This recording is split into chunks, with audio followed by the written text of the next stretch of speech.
It's shark season on Cape Cod. We met with shark expert Dr. Greg Skomal in Barnstable last week to watch him rig 3 acoustic shark receivers. Today I'm rigging up some acoustic receivers onto their buoys, and hopefully they'll be deployed in the next week or two, and we'll be able to detect whether any of our sharks that are previously tagged for the acoustic transmitters are around. The Barnstable Harbor Master will deploy these receivers from Barnstable Harbor, and 20 more are scheduled to go out over the next several weeks off the coast of Chatham. So what we're using is multiple technologies on these sharks, and one of those technologies is acoustic technology. And all that really means is we're putting tags on the sharks that emit a very high frequency ping. And that ping is detected by receivers that we put in the water. So we've got receivers literally all over the state of Massachusetts, from Gloucester all the way south around the Cape, and then through Nantucket Sound, Vineyard Sound, even in Buzzards Bay. So we've wired up all of Massachusetts. But by far, most of our sharks spend their time on the outer Cape. And that's driven largely by the fact that there are a lot of seals there, and that's why the sharks are here. Skomal's unique tagging process includes the use of a spotter pilot to locate sharks in the water. We go up to each individual shark that the spotter pilot sees. We then try to take videotape of that shark for a study on the population size. And once we have good video of the shark, what I'll use is a very long tagging pole, and I'll insert an intramuscular dart at the base of the dorsal fin of the shark while it's swimming along. So we don't capture the shark, we don't handle the shark, we basically just place the tag on the shark while it's swimming.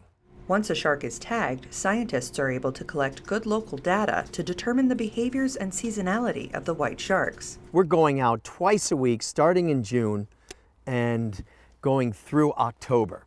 And we're identifying, cataloging, and tagging as many sharks as we possibly can.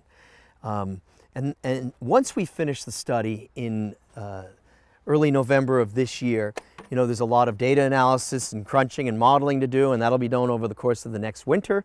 But we're going to start thinking about what the next steps are with this particular population. I think all the towns that we work with are interested in carrying forth on learning more and more about this species, not only because they're interested, but because, for obvious reasons, there are public safety implications. In addition to collecting data on location, population, and behavior, Skomal says the sharks may be doing something else while they're here.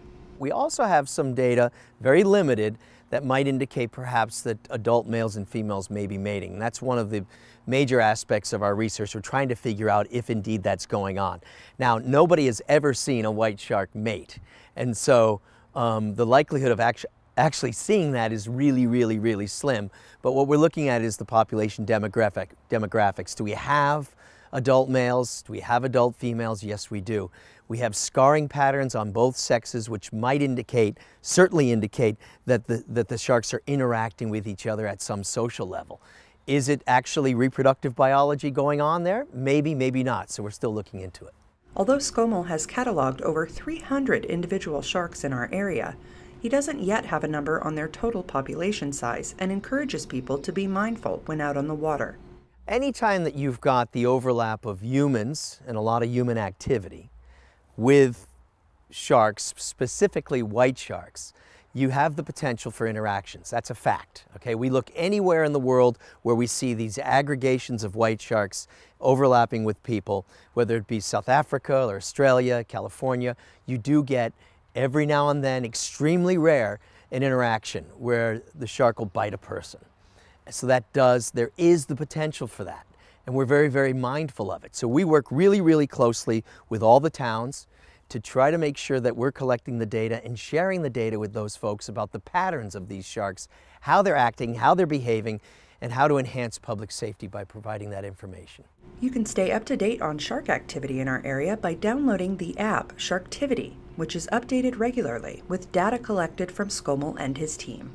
When we're on the water, when our plane is in the air, when we see sharks in close proximity to beaches, we notify public safety authorities at those beaches immediately. That information is put up on the Sharktivity app, and if there's any real danger to swimmers, those folks are pulled from the water. So we do that.